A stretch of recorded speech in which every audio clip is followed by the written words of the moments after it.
Welcome to the Mind Sensei Podcast. I'm your host, Peter Taz, and I'll be taking you on a journey to the world of martial arts and introduce listeners to some of the most inspiring and knowledgeable practitioners from around the world. Whether you're a seasoned martial artist or a curious beginner, or just enjoy hearing a great story, the Mind Sensei Podcast Down Under has something for everyone. So tune in, sit back, and let us take you on a journey through the world in martial arts.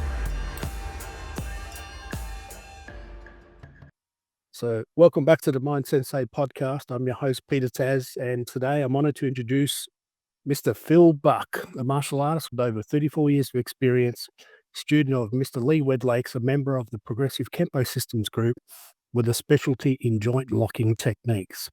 Mr. Buck holds black belts in Okinawan Martial Arts, Kenpo, Aikido, along with certifications in Chinese and Filipino systems. He's taught across the world, and today he joins us to share his insights on his journey and exclusive locksmith method for PKS.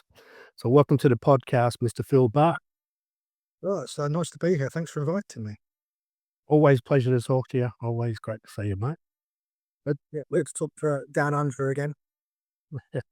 You know, we're the only ones who call it Down Under when we're talking to foreigners, right? But we don't call it Down Under over here. You guys are up and over. Yeah. Remember the top corner. Hey, let's start off with what inspired you to start practicing in the martial arts, and how did you choose your particular style?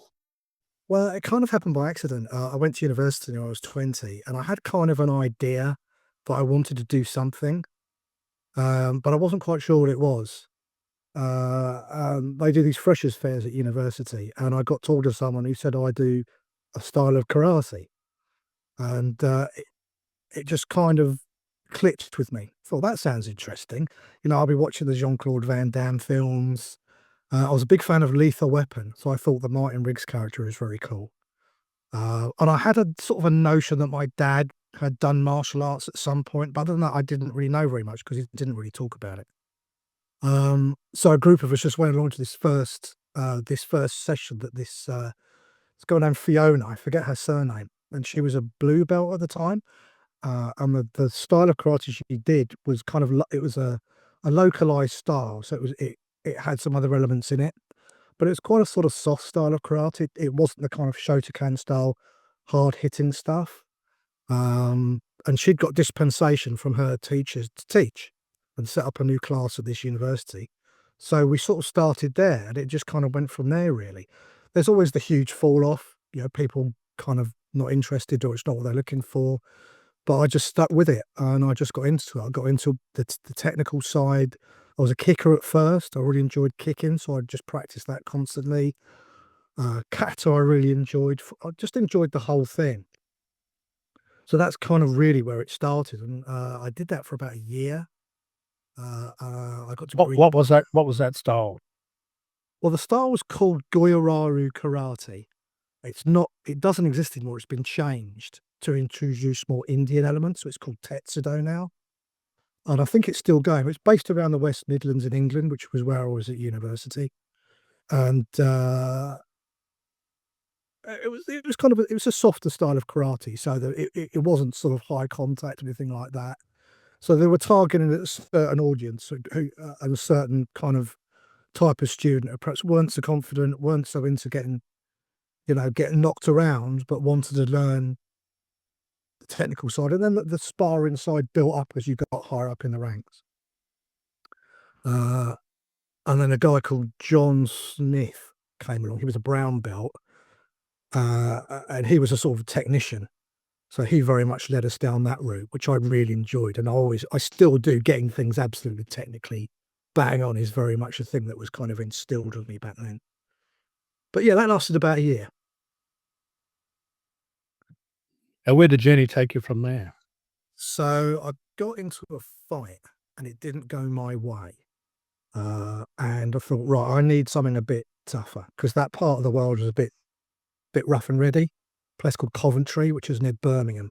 Back then, late 80s, it was quite a rough place. I'm thinking I need something a bit tougher.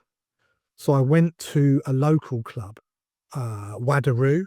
Thought I'll stick with karate. I got knocked out in the first lesson. So I thought, hang on a second, surely there's some sort of balance to be had here. And I'd met two guys I was working on the college newspaper, and I'd met two guys, a guy called John Peel, who was a Kung Fu guy, and a guy called Mike Smith, who was a Jiu-Jitsu black belt. And they'd become friends. They both said, look, you kind of know the technical side, but you can't look after yourself. So what you need to do is come along to Jiu-Jitsu. Well, they said come on to Mike said Jiu-Jitsu, John said Kung Fu. I ended up doing both. And I said, right, Kung Fu handled more the kind of sparring, hitting side. Jiu-Jitsu was self-defense. And this was a Japanese form of Jiu-Jitsu that was very common in England at that time, called Jukaru Jiu-Jitsu, which doesn't really exist anymore. And the style of Kung Fu was called White Tiger. It was a style of Kung Fu that came out of Hong Kong. And it was based around this kind of rooftop fighting culture that they have over there. So they'd taken the kind of traditional tiger style art and made it smaller and faster and more compact. And I've looked into it with a guy called Peter Bozar, as a friend of mine in Hong Kong. What was his name? Peter Bozar. Bozar. Bozcar. Really interesting guy. He was a writer. He was a war journalist. And he spent a lot of time. He'd trained in tiger style traditionally in New York and then in Hong Kong. And he did some research, and we found out that it was a legit style. Because I thought it was one of these cowboy styles that had been kind of, you know, what it was like in the 70s. Everyone had their own Kung Fu style. But it's a legit form of the tiger style with a legitimate lineage going back generations. So that was cool. So I was doing legitimate Kung Fu style and a legitimate Jiu-Jitsu style. And I started to get a bit more confident and started to focus much more on the self-defense. And then the Jiu-Jitsu started to introduce me to locks. And when I hit locks, it was like, I like this. This sort of ability to use leverage, minimal strength. You can sort of almost decide how much damage you want to do. With hitting, it's more, you can't sort of slightly hit someone. You hit them or you don't. So with locks, it was a bit more, you had a bit more versatility. For me anyway. So I'm not a natural fighter. So for me, it was kind of something that gave me better options, I think. So that lasted for a few years. Graduated, moved on, left the Jiu-Jitsu behind, but carried on with the Kung Fu. So that White Tiger style was my base style for about 10 years. So I was practicing all the time. I completed the system. In Australia, spookily enough, I had one of those bizarre coincidences where I was in a place called Bundaberg. Where the rum comes from, right? That's the one. So In Queensland, yeah. That's the one. So we were there, and I'm walking down the street, and I fell over this guy in the street, and it was one of the senior students from my old Kung Fu class. And he gave me the last form of the system. So just utterly bizarre coincidence. But I completed the system. I'd also learned some Hung Gar, picked up some Wing Chun, a little bit of Shuai Jiao, which is Mongolian Chinese wrestling. So it's a little bit sort of like Chinese judo, but not very much. Some basic throws, stuff like that. And then round about 96, I was back in the UK, and I wanted to do Aikido. So I was like, right, I've got to find an Aikido club, and I was lucky to find a good one that was more on the sort of rough and tumble end of Aikido, which sounds like a bit of a contradiction in terms, but isn't, because Aikido kind of exists on a spectrum. You have the kind of harder styles and the softer styles. And this was up in the rough and tumble end. So I really enjoyed that. The guy who became my training partner was a guy called Dave Golding, who to this day is one of the best martial artists I've ever met. Very humble. I think he teaches, but doesn't have a profile or anything like that. Never wanted to be well known in the community. Just enjoyed his art, loved teaching it, really good at it. So we worked together for years and years and years.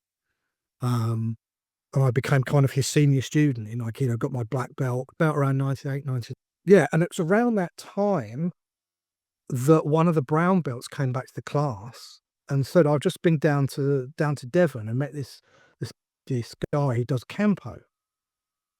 And I'd never heard of it. I mean, what he was showing me looked a bit like White Tiger to me. And I thought, well, that looks interesting. And I was doing White Tiger all the time anyway. So I thought, I'll give this a go. So I contacted, it turned out to be Gary Ellis. So I contacted Gary and said, I'm interested in maybe taking a look at this. He said, hey, come down, what's your background? So I told him about background. So you've got some experience. That's good. So you can, you'll feel at home. So I went down there, and that was October 98, I want to say. And that was the beginning of Kenpo.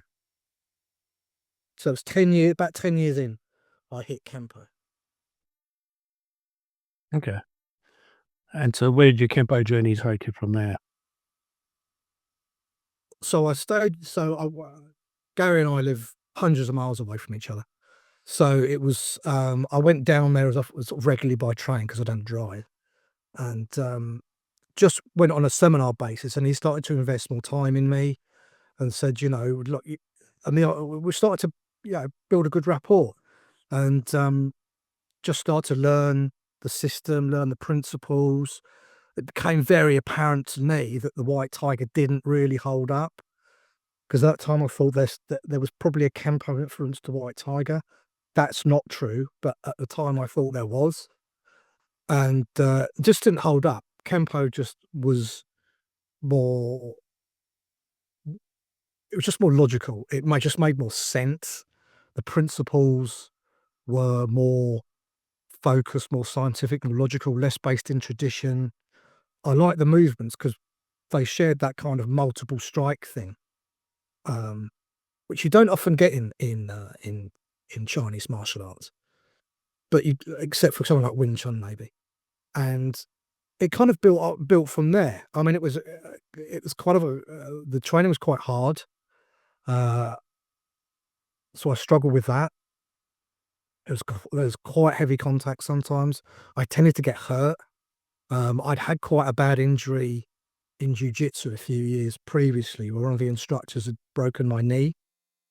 So I was always a bit shy of getting injured again, and then I had the knockout at the karate club. And I was always a bit shy. I didn't really enjoy those things, so I tended to not want that to happen. But the people were cool. The vibe of the class was cool. And then the next year, Gary sort of said, "Well, I've invited to teach in Vegas," and that was the AKKS. So that was Jeff Speakman's organisation at the time. And he said all the names are going to be there. You're going to see Jeff Speakman, John Sepulveda, Paul Dye, Huck Planis, and crucially for me, Lee Wedlake. And Gary said, "I really want you to get to meet Lee." Cool. Didn't know who any of these guys were. I had copies of Infinite Insights. We didn't really have the internet back then, so there was no real way to do a lot of research. So I just thought, oh, cool, I've never been to Las Vegas, so I'll do that. So I went to Vegas, and I dummied for Gary in his brown belt seminar, which was very cool. That was one of my favourite experiences, because he's very, very powerful, but it's got really good control. So people would go and do the and it touches you, but it doesn't hurt you. You know him. You know how he works. So that was very cool. And then I met Lee, and from there we started to build a kind of a friendship. Lee has so many people, I think, even now approaching him about matches because he's just one of the top guys in the world. I tend to call him the boss. So obviously, I think he's a bit sort of, he wants to feel people out, make sure they're on the level. And over time, we kept in touch. Email came in, so we were able to keep in touch. And that went on for a few years. So and then I started to take students. So I started my own club, and it was partly a satellite of Gary's place to teach Kenpo. So I started to take Kenpo students and have them graded down at Plymouth. And then one of my guys got to brown belt, actually, before his back gave out. And then I wanted to do sort of bespoke self-defense programs for people who didn't want to do martial arts, but wanted to learn to defend themselves. And I knew my way around Aikido, some Kung Fu, a little bit of Kenpo. So I try to put those together to try and develop programs for individuals who could, so they could then have some basic skills. So it wasn't one art. It was like, what do you need? What figuring out what people could do, what they were comfortable doing. So if someone like hitting, we go on the pads and the bag. If someone preferred more the control manipulation stuff, we do more of that. And we started to bring in weapons defense as well, but that was a little bit later. So that all trickled along nicely. And then unfortunately in 2003, my dad got sick. And I'd been working with a guy called Keith Widows, sadly passed away, who was just another one of those top-end martial arts guys. And he was teaching me Eskrima, as well as we were teaching together at my school. And unfortunately, Dad passed away in 2004.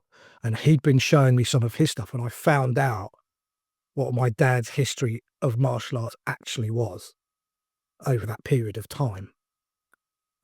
And it turned out he'd qualified for the 64 Olympics in judo. He had black belts on top of that in karate and jiu-jitsu. And he'd been in the army. He'd been an unarmed combat instructor in the army, and he was a marksman.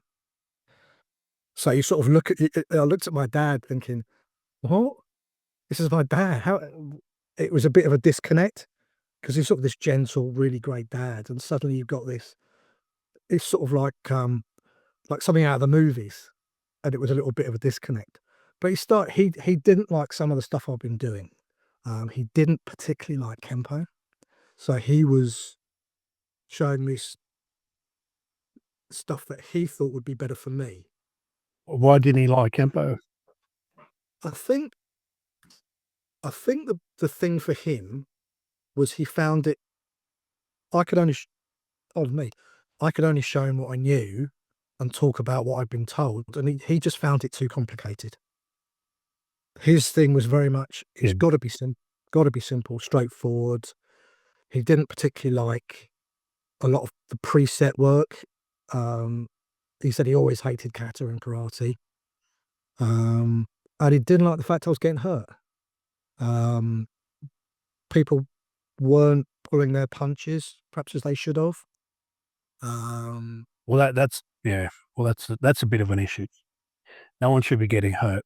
I mean, when I started my school, that was my number one thing was no one gets hurt. And at the start of every grading, that's how I preface it. We're going to have a good grading, nice, hard, but at the end of the day, I want nobody hurt. Like you need to show your skill, show what you can do, but also you need to show your control. Absolutely. And some people just got overzealous. I was in Denmark. I was working with a guy, I forget the guy's name, he was a black belt. And he bust my arm up so badly I had to go to the hospital and had it looked at. It wasn't broken, it was kind of a bruise all the way down my forearm. And they thought I might have some nerve damage. And then the next time I went to a seminar, someone just hit it. And it was sort of like, oh, come on, You're not having a good run there, mate. I'm telling you. That didn't work out. That wasn't a good time. But you can get your ass kicked for free down the pub, right? Yeah, I can just walk into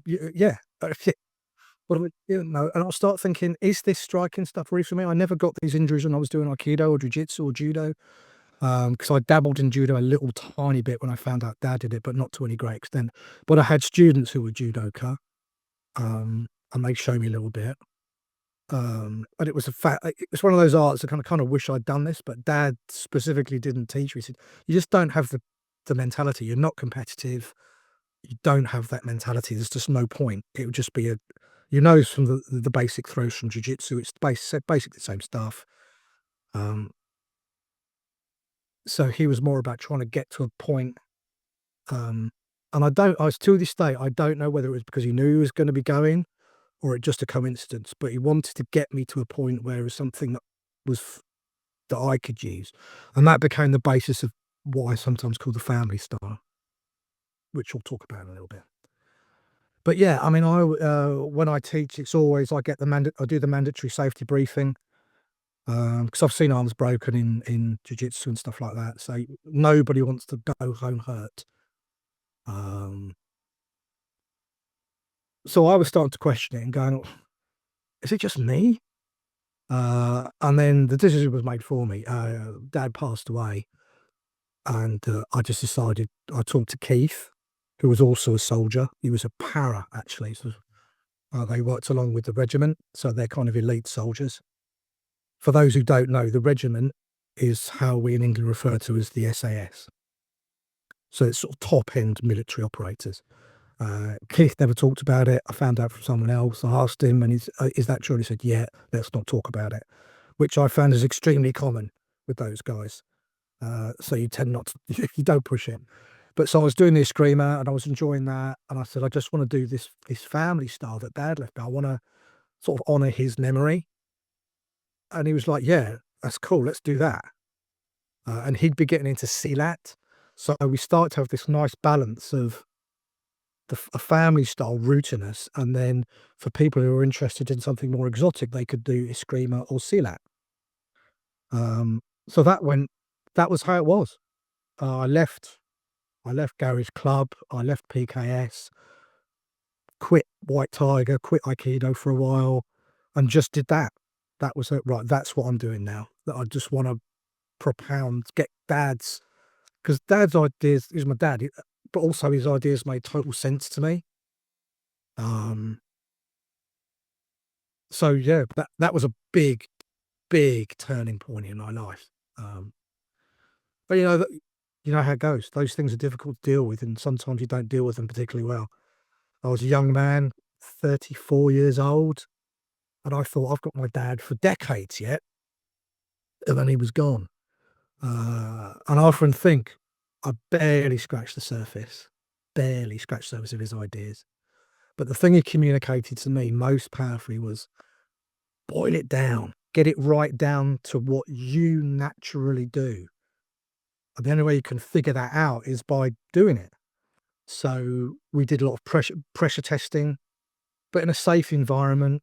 We did a lot of bouncer work, that kind of stuff, just to kind of figure out. And it's different for everybody.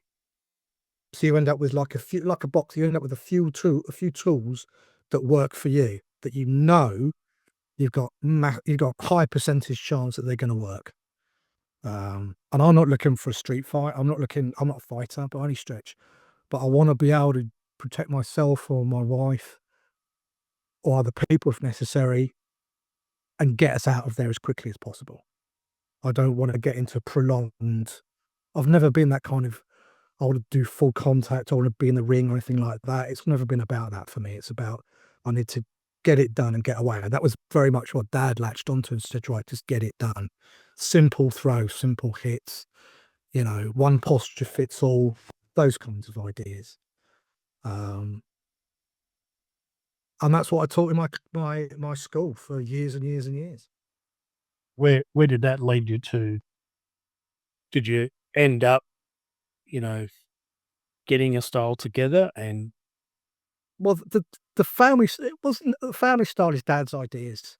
It's got a basic structure to it, and I learned some of his karate, the Okinawan stuff that you mentioned.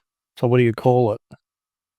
Well, it's two things. The karate is Okinawan karate, related, I think, to uechi-ryu, which is a harder style. But the family style is Dad's ideas developed into a kind of a format. And it's got an open format. It's pretty free. It's not like you have to do this, you have to do that.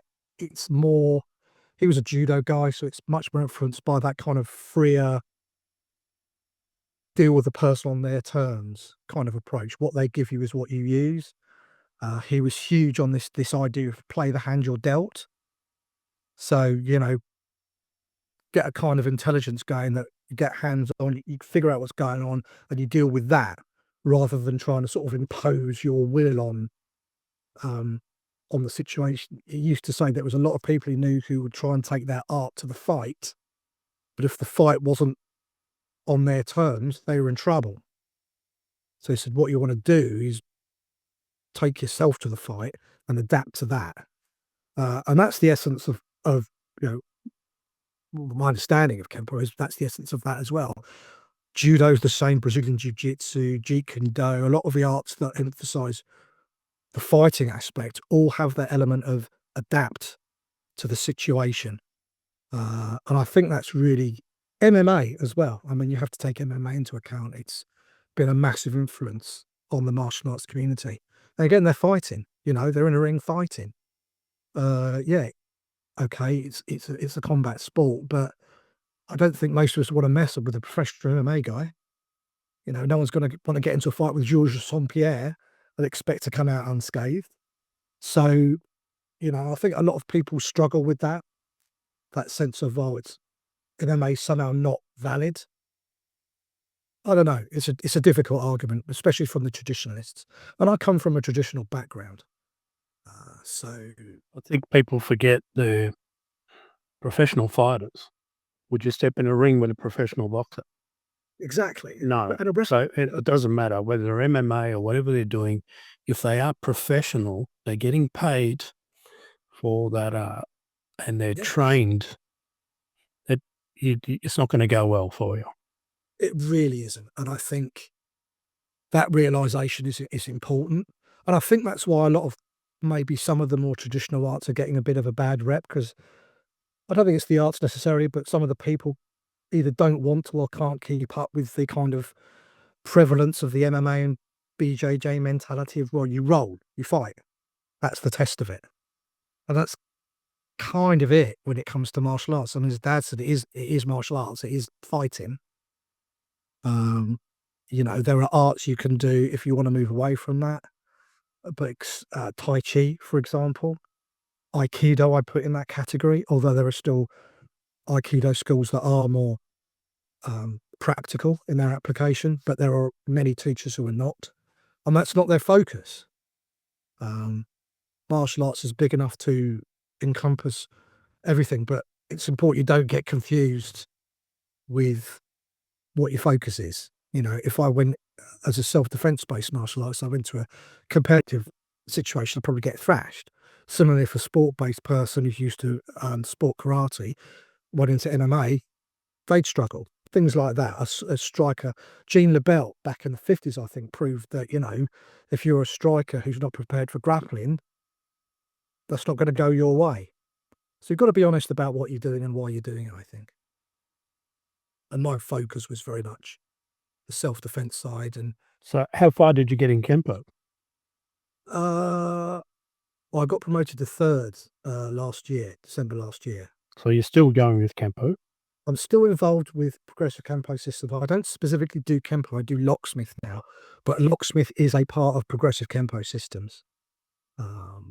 So Well, while you're there, let's talk about locksmith. okay. So for our listeners who have no idea, they're living under a rock. And I think unless you're involved in PKS, you wouldn't know what we're talking about. Let's talk a little bit about locksmith. Okay, so locksmith is a joint manipulation program based on Kenpo principles and the sort of what I call the Wed Lake analytical method. So it's applying Parker principles to joint locks. And the way we do it is that we have 15 of the standard Kenpo techniques that act as entry points to different types of joint manipulation. And they're structured in a sequence. So you can build up a repertoire of 96 joint manipulation techniques based on sort of 16 reference positions. So let's say the first one is crossing talon. That's kind of the first lock you learn in Kenpo, which is an arm bar. So the arm bar is your reference position, and then you work a series of 6 variations off that reference position based on how the person might resist or try and counter or muscle up or pull out, if they had a weapon, those sorts of ideas. So the idea is to give you a sort of solid background in joint locks, starting with the arm, going to the leg, ending up with the head. So you cover the whole body. We joke the only thing we don't lock is the toe. And then one of the Chicago guys told me the other day that he did a toe lock on someone. So we do toes now as well. But that's the basic idea of it. 80% of the locks are in Kenpo. You know what happens after you do a toe lock? You're going to call the tow truck. I remember that one. Here's a locksmith joke for you. I'll give you a whole repertoire. I'll give you a whole Had a repertoire. lock with a snake lock. And we joke that you do the snake lock and then you do the snake bite afterwards. And no one likes that bit. Yeah, so you're building a repertoire of techniques. So then the idea is that you then have those techniques and you can reintegrate them back into your Kenpo. So one thing that Mr. Wedlake really, really likes is the fact that you can take this stuff. It's almost like you're taking locks out of Kenpo, polishing them up and then putting them back in so that because a lot of Kenpo people tend to like the striking, what we call the punchy kicky, and less of the bendy twisty, although it's in there. So it's sort of, we call it integration. We're sort of integrating it back in, but the locksmith program is also a standalone. So people can come to us and go, I want to learn the locksmith program to get my certification. Great, here you go. This is how it works. You have 16 standards, which they'll be black belt, so you'll know these standards. And this is how we do them. It's a reference position each, 6 locks attached to each reference position. That's the root of locksmith. And then you address position recognition, you address reaction, you address how to counter, all those kinds of ideas as you work through. We've been through that program. We've got 6 instructors now, others on the way. We launched it formally in Tucson last year, and that was quite a big event, and that went really well. So since it started, which is January 2022, when we did a kind of 2-year development program with a team from Chicago, who became my first instructors in the locksmith program. And then we launched it in Tucson, and it started to take off from there. So now we have students in multiple states.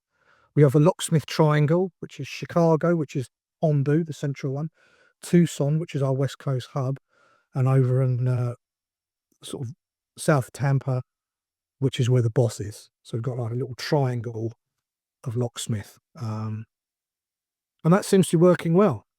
Surprisingly well, because the original, I suggested the idea to Lee, and he said, yeah, I'm into that, work something up. And back in the the early 2000s, 2004, around there, I've been on the seminar circuit teaching joint locks, and I got in some of the UK martial arts magazines. So I was kind of known for that anyway. And I was sort of developing this, so it tended to creep into what I did anyway. And then when my school closed in 2020, sorry, I'm backtracking here. My school closed in 2012 because everyone wanted to do Brazilian Jiu-Jitsu, and that had become huge. And it's just not my thing. If you want to do that, with my blessing. And I was kind of at a point where I was kind of burnt out. So I need to step away from this for a bit. I'm not sort of giving my best anymore. And Lee happened to get in touch, said, I'm doing a bit of a drive-by into the UK on the way to Germany. Do you want to meet up? And I said, yeah, brilliant. And it happened to be where I used to live in London, the exact town I used to live in, called Wimbledon. So we started chatting there, and I asked him if he would take me on as a student. And he said, well, there are conditions. It's like a probationary thing. I said, these are the kind of things I want you to be doing over the next year. You're not, I couldn't hold a Kenpo black belt at that time. I'd been out for 8 years. So I'd taken the test under Gary, but I couldn't hold the belt after 8 years because I hadn't really done it. And they're perishable skills. So he said, I want you to come to Germany a couple of times a year, work this, work that. One of the things we started talking about was joint locking. And he said, I understand you've got an interest in joint locking. And what he said to me more recently is he kept an eye on me as I'd been working in Germany and seen that. Said, yeah, he was kind of happy with that. So I don't think it was a huge surprise when I sort of suggested, could we develop a joint locking program? And he said, yeah, I'll be looking for something like that, work something up.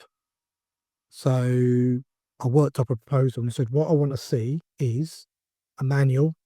I want to see a teaching methodology, and I want to see some sort of idea of how we're going to certify people and get it out there. So it was like, what? I had no, to me, it was just going to be, here's an idea. I can do some locks if you want, maybe teach one time. But it rapidly became more than that. So put the manual together, and I've written manuals before, both in martial arts. I've written for magazines, and in my job in IT, I've written manuals and documentation as well. So I put that together and said, right, I think this is the way we could do it. And then he dropped the boom and he goes, right, how are you going to teach it? And I was sort of like, what, you want me to teach it? I said, well, yeah, you've got this experience, you've taught for a long time, I want you to teach this. I said, well, okay, where do we start? I said, well, obviously you're in the UK. That's a slight problem. So we're looking at Zoom. Zoom had just come in post-COVID. So everyone was doing that. So I'll give it a go. So we did a couple of open seminars, and we had 30, 40 people on them. And that gradually whittled down to the people who were interested. We started working closely with the Chicago guys, the OGs. So that's Oz Rivero, who's my right-hand guy. That's Dan Helly, who runs the Chicago school. Then we have Rick Vecchi and Joe Cantel, who's a very highly rated competition guy. So they're the guys who we worked with. The 6 of us worked together for a couple of years. At the end of that process, we tested and certified them, so they became the first instructors. We call them red shirts. We wear red shirts. And it went from there. Later that year, I've been working with Sean and Rebecca Knight down in Tucson for a year or so. Very cool people. And they took it on board. They said, we like this. We want to integrate this into our school. So I worked closely with them. We tested them September last year. They both got their certifications. And they said, do you want to come out to Tucson? We'll fly you out to Tucson. I thought, really? And they said, yeah, honestly, we'll fly you out, put you up in a hotel, just come and teach locksmith. So that's what I did. I met them out there. Because the joke was that I was just a kind of AI, like a face on a screen, because no one had ever met me. And then he met me in person. And Lee was there, and we just hit it off. And then we spent the weekend doing locksmith and Kenpo and talking and figuring things out. And they just joined PKS. So they're going through the process I went through, which is to sort of fit in with what Lee wants from you as a student. And he's got this way of making it very, very individualized. You know the boss. He teaches the person and he figures out what's best for the person and encourages them on those lines. So that, I think, is why he sort of subtly, but I recognise it was there looking back, sort of guided me along this kind of locking path. I don't think he knew, and I didn't know it was going to be called locksmith or anything like that, but he had me teach a block out in Germany, which went over quite well. And it evolved from there. So now what we have is a full joint manipulation program for Kenpo people. Incorporates, it's all run through the Parker principles and the Wedlake analytical method. Most of the locks are in Kenpo in some form or other, either that or as an opposite or a reverse. So there's a lot of that. But also we've brought stuff in from Qinna, which is from China. A lot of the Kenpo stuff is from Japanese Jiu-Jitsu. I'm guessing Danzen-ryu, most likely, because that was where Mr. Parker was at in Hawaii. Some Lua, which is also Hawaiian. That's a rare Hawaiian bone-breaking art, which I was very lucky to get exposure to earlier on in the 2000s. And Southeast Asian martial arts through Keith and my own experience, which tends to be about weapons defense. So it's all got into the pot, mixed it all up, figured out all the similarities and differences, and then said, right, here are your 16 standards. and we assign the locks to each one, and that's the program. And that's what I teach. I teach that exclusively now. So I talked to the boss about that and said, "This is where I'm at. This is what I want to do." They said, "Yep, completely happy with that." Because the purpose of it, see, was to kind of give something back, to make a contribution. Because as students, it's like we absorb and we take a lot from our teachers. I wanted to give something back, so that seems to have worked out, and it's going pretty well. So the boss went out. He teaches. We have a drill called "Declare War on the Elbow," which you might DWOT. And that's a series of basic straight arm locks. So it's basically using the arm bar and working variations of the arm bar. And that's become our entry drill. So that goes on the road, that gets shown to people, and they go, "Oh, I'm into that." Or, "No, I'm not into that at all." But if they're into it, they go, "Oh, have you got anything else?" And we go, "Wow, funny you should say that. We have this program called Locksmith." Here's one up a bit earlier. Yeah, by the way. And that now we've got people expressing interest from outside of the lineage as well, outside of PKS. So I think we have about 5 or 6 groups actively working it, and then we've had interest from other non-lineage groups as well. So we sort of manage that, and as the boss says, if they're interested, we'll fix them up. A lot of it is time. The boss is hugely busy. I only have limited time. Plus, I'm 4,000 kilometers away. We've only got 6 teachers, and they're based on opposite sides of the country. So what we can actually do is limited at the moment, but it's building. And what the Knights were able to do is teach they went to California, which was, I believe, was Barbara White's charity seminar. Royal family kids. That's the one. And they taught locksmith there. So that was the first non-Wedlake, non-Buck locksmith seminar. And I zoomed into it, and it went really, really well. It was really good. It went really well. They were really happy. People enjoyed it. So it's building it in that sense as well. But it's a slow burn process. We're not going out there going, "By the way, locksmith, the whole point of PKS is it's a Kenpo organisation," and that's the driver. But what I'm able to offer is Kenpo joint manipulation as a specialty for people who are interested. And the boss says it's like me being a kind of head of department. He calls me the architect of the thing, which has kind of stuck. So it always reminds me of The Matrix. You remember the second Matrix movie? With that guy with the white beard? I've got, as you know, a white beard, and it's sort of like I'm the architect. So I say that sometimes, and sometimes the young people look at me kind of blankly. Because what is this Matrix you speak of? Say Matrix 2, look it up. Do your homework. Matrix Reloaded. It's not the latest one, which was terrible. Yeah, definitely. So that's where we are. That's just been running about 3.5 years now. I've been invited back to Tucson. I'm going out hopefully to Chicago in 2026. So there's lots of interesting things happening, and it's always surprising that people are interested in it, because I sort of think I'm just this guy from UK. I'm not particularly high ranked, but I have to go by what people tell me. And if they tell me they enjoy it and it's useful, or they enjoy the sessions, then I believe them. So it's going well. But, people vote with their feet, especially a lot of the bosses guys, a lot of these guys are very, very, well, most of them that I've met are very practical, and they're like, "Right, we've seen all this. What have you got? Show us what you've got." So I've been working with the Chicago guys who are all Chicago tough, We went out to Tucson. They all came out to Tucson, which was brilliant, but they all wanted to get hands on. And I had this moment where suddenly I had a queue of people waiting to work with me.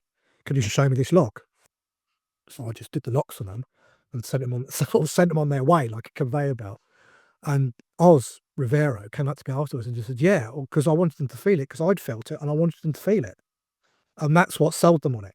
It's that to feel is to believe thing. And I've sort of done it by accident. So I was I was like, oh, that could have gone really spectacularly wrong. That could have gone, okay, he's rubbish. He's hopeless. He's got the grip of a piece of wet celery, and this is just a complete waste of time.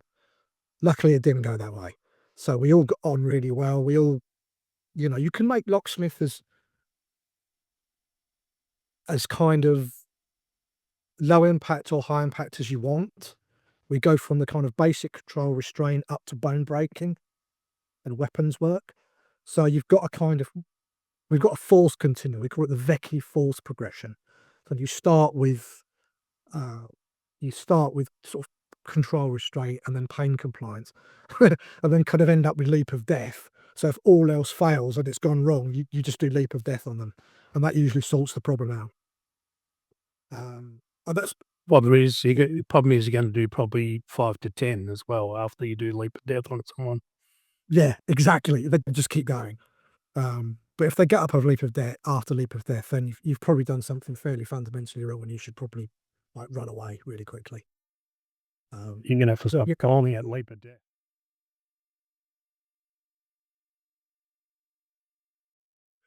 Um, Like, who throws your yeah, that suit? that yeah, or shoot them. Yeah, I mean, so yeah, what we try to do is be as flexible as possible. So you can. I had a Wing Chun guy come up to me and said, "Oh, I can fit this into my Wing Chun." Yeah, do it. Enjoy it. A screamer.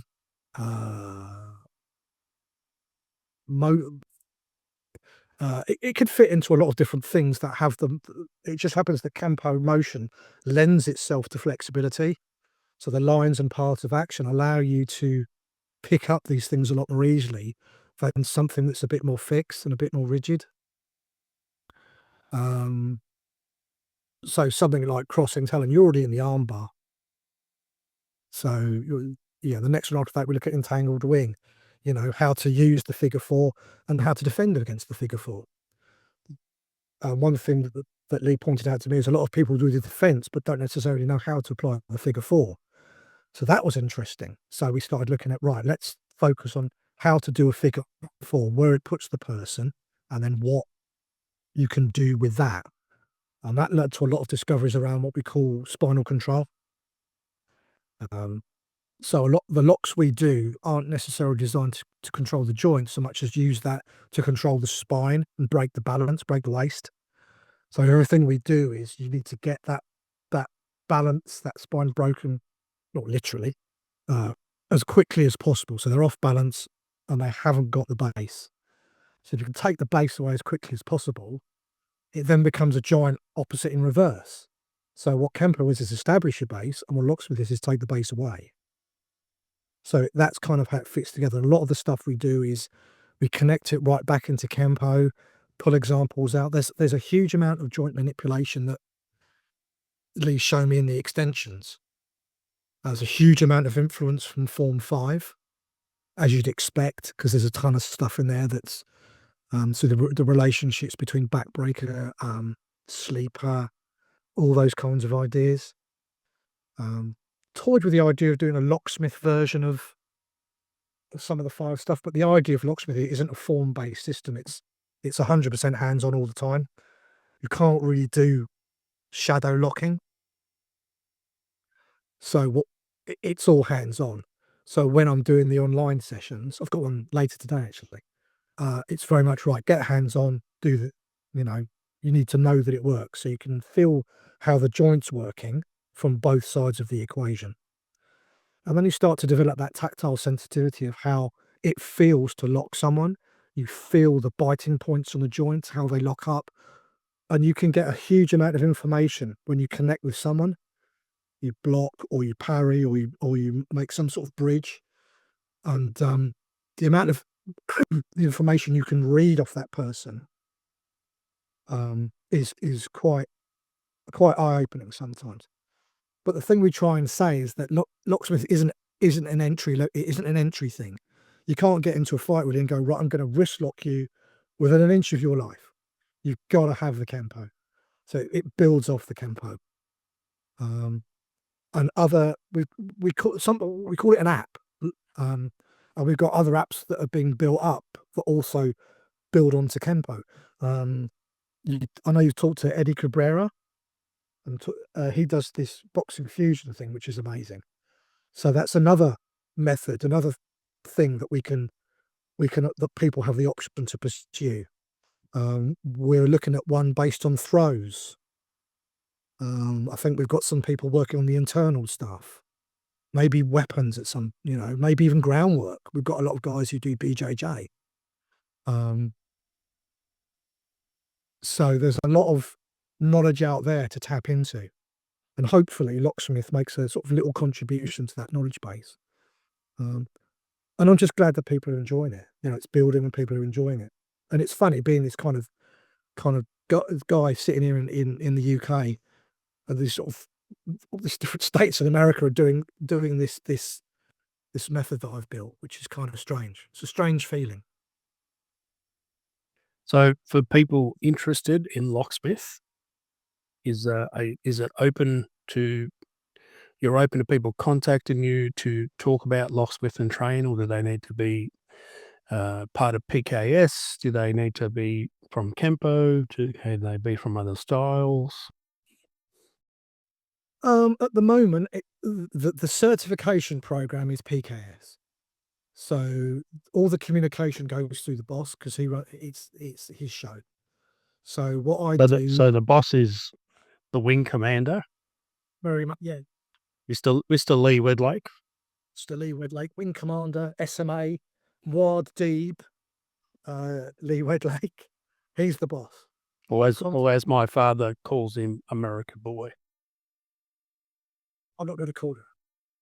Ask him to tell you the story. That was hilarious. I had it here. Hilarious joke. But I had t-shirts made up. Yeah, Melbourne. I like Melbourne a lot. We're Mexico. Yeah, it's slightly different climate as well. It's a lot more sort of moderate down there sometimes. A lot of rain. It's a bit similar to England without as much rain, I think. But lately, we've been getting a lot of rain. We're trying to make everyone feel at home here. Yeah. Was it someone said to me that Melbourne's 4 seasons in a day? Correct. Yeah, if you don't like the weather, wait 10 minutes. Yeah. Yeah. It's a lot. I lived there in the mid-90s, so I loved it there. But I probably would have emigrated, but it just didn't work out. I didn't pass the process, unfortunately. But yeah, contact to the boss. He runs everything, and then what happens is, if people want to do the certification program, there's no particular problem with people outside the lineage doing. Just no one's applied yet, but there's been interest. Is there a website for it? No. Or is that just on Facebook? You're just talking to people. So mostly the way it works with me is sessions are recorded and I review the videos. And then I do a session a month online with the guys, and then I try and get out to America once a month to do seminars out there. But it's small, so it's building slowly, and there's 2 strands. So we've got the certification strand, so we're building instructor base. But we've got the integration strand as well, and that's the bit that's going on the road outside the lineage. So Barbara White's people, John Sepulveda's people, they've had some experience of it. They've made positive comments about it, which is good. I've talked to John Sepulveda about it. He was positive about the program, so that was big. So having the boss's backing is the biggest thing, and then having someone like John Sepulveda to say, yeah, it's interesting stuff. You go, whoa, these guys are legends in the Kenpo community and the martial arts community generally. So there's a little bit of that old imposter syndrome creeps in. So I'm talking to these people, and it's sort of like, hang on a second, how did this happen? These people are kind of legendary. Exactly how it happened to them. Yeah, I'm not objective on that, so I just have to go by what I'm told. So as I said before, people enjoy it, people like it. I go with that. I'm not trying to sort of change the world. I just wanted to give something back, and I think because I enjoy doing locks and I enjoy teaching it, that comes across. So people say I'm quite sort of passionate about what I do, which I think is a good thing. I've met plenty of teachers in all different arts who just phone it in, and it's you get on the mat, you're doing the same lesson you did last week, and you'll do the same lesson next week. I like to, stimulate thinking because that's what the boss taught me to do. So martial arts is a way of stimulating people's thinking and creativity. So you can build on it. Say, oh, I could do this or I could do that. Yeah, do that. Find your own way in a way. You've got Kenpo, which is great base art, and then find your way. It gives you. I've talked to the boss a lot about this, and there are so many areas that are built into Kenpo where you can plug this stuff in. It's the work's been done. So we say I didn't create anything. I sort of built a manual, and I'm the architect of that. But all the work's been done. It's very much me standing on the shoulders of giants. In that respect.